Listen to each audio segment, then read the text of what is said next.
প্রিয় ছাত্রছাত্রীবৃন্দ, আজকে আমি মাধ্যমিক বাংলা বিষয়ের গুরুত্বপূর্ণ একটি গল্প পথের দাবি শরৎচন্দ্র চট্টোপাধ্যায়ের লেখা। এই গল্পটি থেকে বেশ কিছু এমসিকিউ প্রশ্নোত্তর তোমাদের সামনে তুলে ধরলাম। এসো তাহলে প্রশ্নোত্তরগুলি দেখে নিই। 1. পুলিশ স্টেশনে প্রবেশ করে দেখা গেল সুমুখের হলঘরে মোটঘাট নিয়ে বসে আছে জন চারেক বাঙালি, জন পাঁচেক বাঙালি, জন ছয়েক বাঙালি, জন সাতেক বিহারি। সঠিক উত্তর গ, জন ছয়েক বাঙালি। 2. পুলিশ স্টেশনে প্রবেশ করে কে তদারক শুরু করেছেন? জগদীশবাবু, নিমাইবাবু, অপূর্ববাবু, রামদাস। সঠিক উত্তর ক, জগদীশ বাবু। 3. পলিটিক্যাল সাসপেক্ট সব্যসাচী মল্লিককে হাজির করা হয় জগদীশবাবুর সামনে, অপূর্বর সামনে, নিমাইবাবুর সামনে, পুলিশ অফিসারের সামনে। সঠিক উত্তর হয়ে গেল গ, নিমাইবাবুর সামনে। 4. গিরিশ মহাপাত্রের বয়স কত? 40 বছর, 42 বছর, 30-32 বছর, 50 বছরের অধিক নয়। সঠিক উত্তর 30-32 বছর। 5. বাবুটির স্বাস্থ্য গেলেও শখ কত আনা বজায় আছে? 15 আনা, 13 আনা, 10 আনা, 16 আনা। সঠিক উত্তর ঘ, 16 আনা। 6. গিরিশ মহাপাত্রের গায়ে কী রঙের চুড়িদার ছিল? ক, রামধনু রঙের, সাদা রঙের, জলপাই রঙের, কালো রঙের। সঠিক উত্তর রামধনু রঙের চুড়িদার পাঞ্জাবি। 7. গিরিশ মহাপাত্রের পায়ে কী রঙের ফুল মোজা ছিল? হলুদ, সবুজ, লাল, সাদা। সঠিক উত্তর হবে সবুজ রঙের। 8. গিরিশ মহাপাত্রের হাতে কী ছিল? বন্দুক, পিস্তল, বেতের ছড়ি, লাঠি। সঠিক উত্তর গ, বেতের ছড়ি। 9. কিন্তু মেল ট্রেনটার প্রতি একটু দৃষ্টি রেখো, সে যে বর্মায় এসেছে এ খবর সত্য। এখানে যার কথা বলা হয়েছে তিনি একজন বিপ্লবী, গিরিশ মহাপাত্র, সব্যসাচী মল্লিক, একজন পলাতক আসামি। সঠিক উত্তর ঘ, একজন পলাতক আসামি।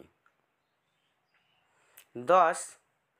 কোন এক অদৃষ্ট অপরিজ্ঞাত রাজবিদ্রোহীর চিন্তাতেই ধ্যানস্থ হয়ে রইল? এই রাজবিদ্রোহী হলেন একজন বিপ্লবী, না সব্যসাচী মল্লিক, গিরিশ মহাপাত্র, এক দেশপ্রেমিক। সঠিক উত্তর সব্যসাচী মল্লিক। 11. অপূর্বকে প্রতিদিন টিফিনের সময় রামদাসের স্ত্রী কী পাঠাতো?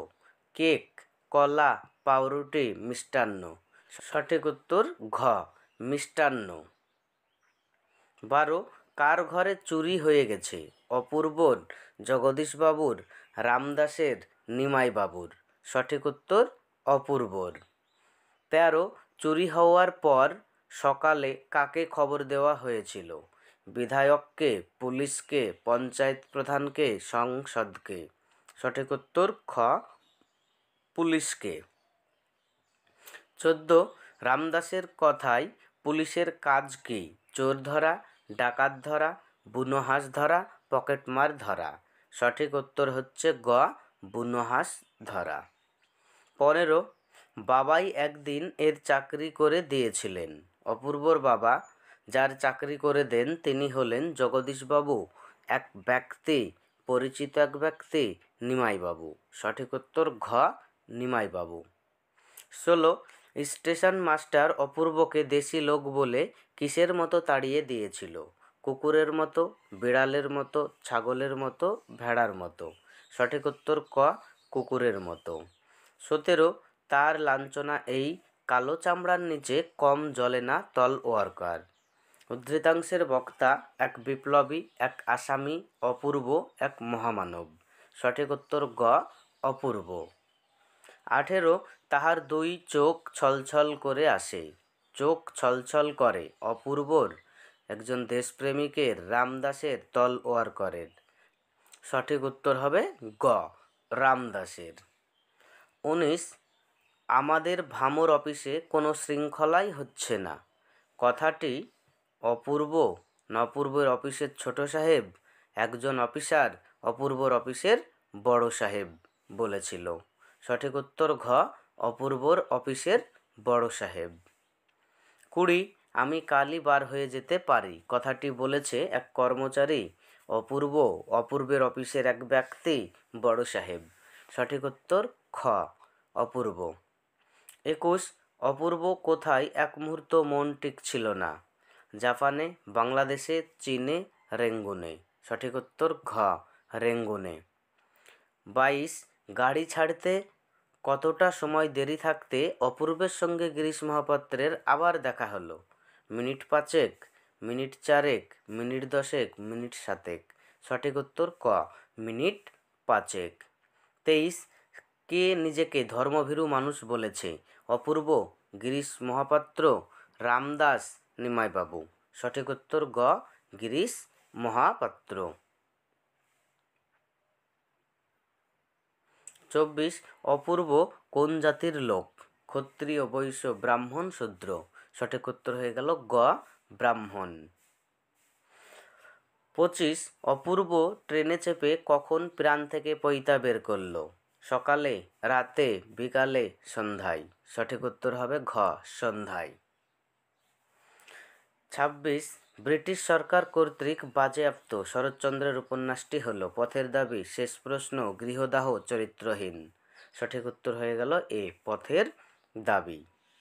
27, হলঘরে মোটঘাট নিয়ে বসে আছে জন 5, জন 6, জন 4, জন 3। সঠিক উত্তর জন 6। 28, তেলের খনির কারখানার মিস্ত্রিরা চাকরির উদ্দেশ্যে গিয়েছিল? রেঙ্গুন, কলকাতা, দিল্লি, কোনোটাই নয়। এ, রেঙ্গুন। 29, পলিটিক্যাল সাসপেক্টের নাম ছিল? অপূর্ব রায়, নিমাই মল্লিক, সব্যসাচী চক্রবর্তী, ডি, সব্যসাচী মল্লিক। সঠিক উত্তর হবে এখানে ডি, সব্যসাচী মল্লিক। এখানে একটু ভুল আছে, সি করা রয়েছে, এটা হবে ডি, সব্যসাচী মল্লিক। 30, সব্যসাচী ডাক্তারি পাস করেছিলেন জার্মান থেকে, বিলাত থেকে, আমেরিকা থেকে, জাপান থেকে। সঠিক উত্তর বিলাত থেকে। 31, সব্যসাচী সন্দেহে আটক করা ব্যক্তির বয়স 30-32-এর অধিক নয়, 30-32-এর কম, 40-এর মধ্যে, 40-এর বেশি। সঠিক উত্তর এ, 30-32-এর অধিক নয়। 32, সব্যসাচী নিজের কি নাম বলেছিলেন? সব্যসাচী মল্লিক, নিমাই মহাপাত্র, অপূর্ব রায়, গিরিশ মহাপাত্র। সঠিক উত্তর ডি, গিরিশ মহাপাত্র। 33, গিরিশ মহাপাত্রের পায়ে যে ফুল মোজা ছিল তার রং? নীল, লাল, সবুজ, রামধনুর মতো। সঠিক উত্তর সি, সবুজ। 34, গিরিশ মহাপাত্রের মাথায় ছিল টিনের তোরঙ্গ, কম্বল জড়ানো বেডিং, বিছানার বান্ডিল, বড় সুটকেস। সঠিক উত্তর এ, টিনের তোরঙ্গ। 35, গিরিশ মহাপাত্র তার ট্যাগ থেকে বের করেছিল একটি টাকা ও গন্ডা 6 পয়সা, 5 টাকার একটি নোট, গন্ডা 6 পয়সা, একটা দেশলাই। সঠিক উত্তর হবে এখানে এ, একটি টাকা ও গন্ডা 6 পয়সা। 36, গিরিশ মহাপাত্রের বুক পকেট থেকে দেখা যাচ্ছিল একটি রুমালের কিছু অংশ, গাজার কলকে, ফুটবল, লাল রঙের ফিতে। সঠিক উত্তর এ, একটি রুমালের কিছু অংশ। 37, গিরিশ মহাপাত্রর কাছ থেকে যে গাজার কলকে পাওয়া গিয়েছিল সেটি সে রেখেছিল সুটকেসে, ব্যাগে, ট্যাকে, পকেটে। সঠিক উত্তর হবে এখানে পকেটে। বি করা আছে ভুল করে, এখানেও হবে উত্তর ডি, পকেটে। 38, যদি কারো কাজে লাগে তাই তুলে রেখেছি। বক্তা তুলে রেখেছিল রুমাল, মোজা, টিনের বাক্স, গাজার কলকে। সঠিক উত্তর ডি, গাজার কলকে। 39, পথে কুড়িয়ে পেলাম বক্তা পথে কুড়িয়ে পেয়েছিল কিছু টাকা, একটি গাজার কলকে, কম্পাস, একটি দেশলাই। সঠিক উত্তর বি, একটি গাজার কলকে। 40, নিমাইবাবু গিরিশ মহাপাত্রকে জিজ্ঞাসা করেছিলেন সে গাঁজা খায় কি না, সে ফুটবল খেলতে জানে কি না, সে কি কি বই পড়েছে, সে কোথা থেকে এসেছে। সঠিক উত্তর হবে এ, সে গাঁজা খায় কি না। 41, কিসের গন্ধে থানাশুদ্ধ লোকের মাথা ধরে গেল? উগ্র পারফিউমের গন্ধে, আষ্টে গন্ধে, নারকেলের তেলের গন্ধে, লেবুর তেলের গন্ধে। সঠিক উত্তর ডি, লেবুর তেলের গন্ধে।